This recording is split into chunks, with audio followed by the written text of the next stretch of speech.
U.S. President Donald Trump and Iran's senior officials have traded new threats of further action after the two sides exchanged strikes.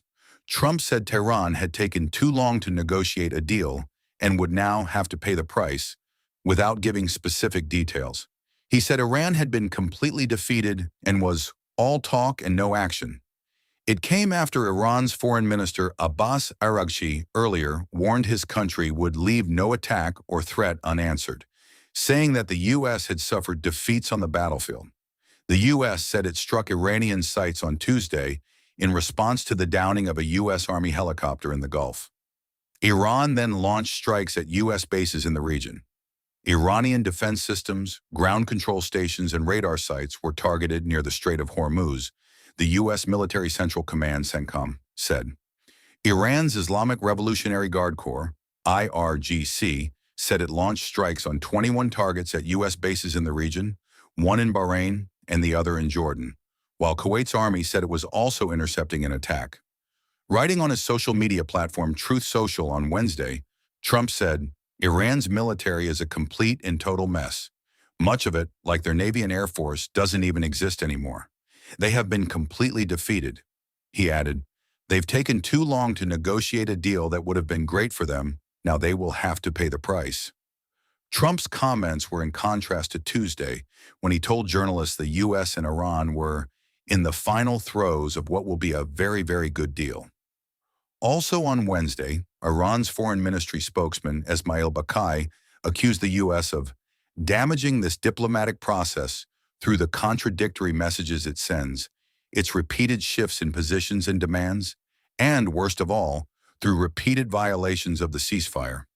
He said Iran needed to reassess the situation, adding that any diplomatic process required a minimum of stability. On Tuesday, CENTCOM described its strikes on Iran as a proportional response for the Apache helicopter downing on Monday, with the IRGC describing them as vicious.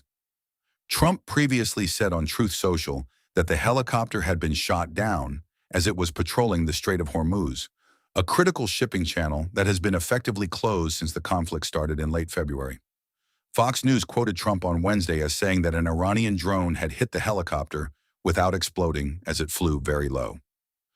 The two crew members survived and were rescued by an American sea drone. According to U.S. officials, Iran used a drone to launch the attack on the helicopter, but it is not clear whether the drone had deliberately attacked it, an unnamed U.S. official told CBS News, the BBC's U.S. partner. The semi-official Iranian Mehr news agency reported that Iran had not claimed responsibility for the downed aircraft. The IRGC has said the latest U.S. strikes targeted the cities of Jask and Sirak, as well as Keshem Island, and damaged a telecommunications tower and two water tanks. Reuters cited a U.S. official on Wednesday as saying nearly all of the Iranian missiles and drones launched at U.S. bases in the Middle East in response were intercepted, with no reported casualties. The war began on February 28th, after the U.S. and Israel launched wide-ranging strikes on Iran that killed the country's supreme leader. Iran responded by launching attacks on Israel and U.S. allied states in the Gulf. The fighting escalated quickly across the region, with Lebanon drawn into the conflict in March. In April, the U.S. and Iran agreed to a ceasefire that was initially meant to last for a period of 2 weeks. Both sides have since exchanged intermittent fire, without returning to full-scale hostilities.